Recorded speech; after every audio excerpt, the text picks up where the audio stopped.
There are those who say that we in the West were complacent, that experts didn't think it was going to happen, and we should have prepared much better. What do you say to that?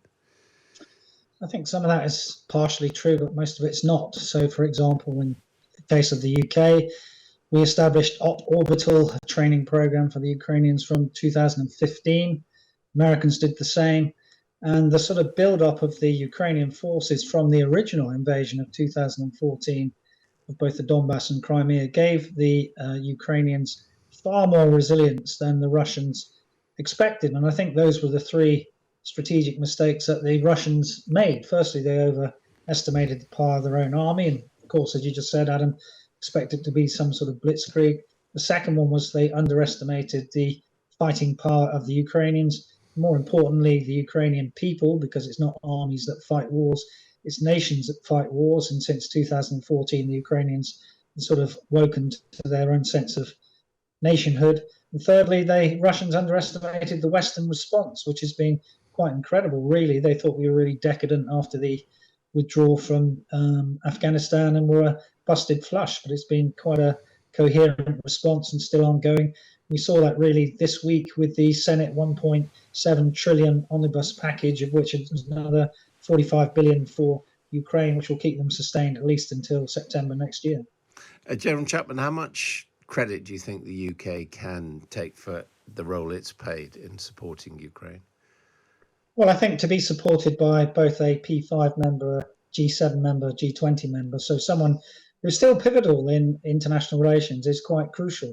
But the key thing really in what Boris Johnson was saying and the ultimate denouement of all this is the object of war is obviously a better peace. But the key thing is from whose perspective, who gets to decide, and who gets to judge that at the end of the day. And that's the problem at the moment, because fighting stops when you either have a decisive military victory, which doesn't look likely at the moment for either side, because, or secondly, because of negotiation, because of the improbability of victory, or thirdly, because of unacceptable costs, either moral, economic, political, and military. Now, as long as Ukraine are sustained by the West, the best case for them at the moment is that they do retain that outside support. That'll keep them going. And that's both financial, humanitarian, and military. They continue to be supplied, and we know Patriot's going to be coming, but that's going to take 6 months.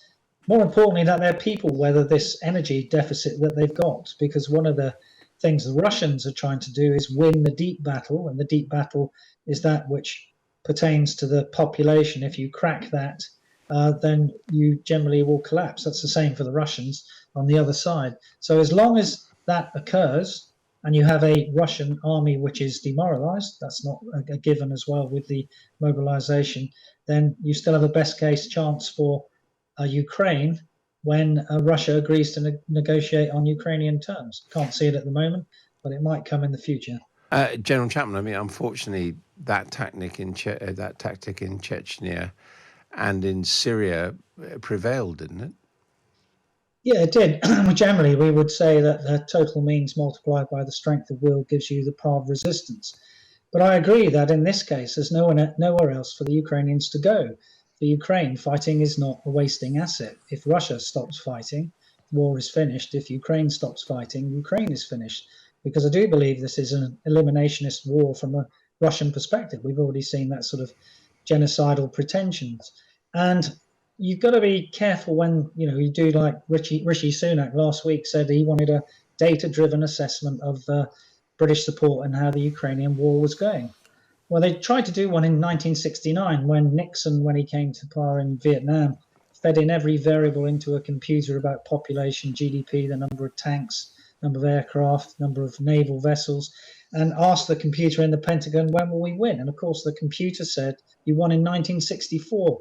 And that is what you can't overcome with the Ukrainians, that absolute will to fight, which, if it is sustained, will mean that they cannot be defeated.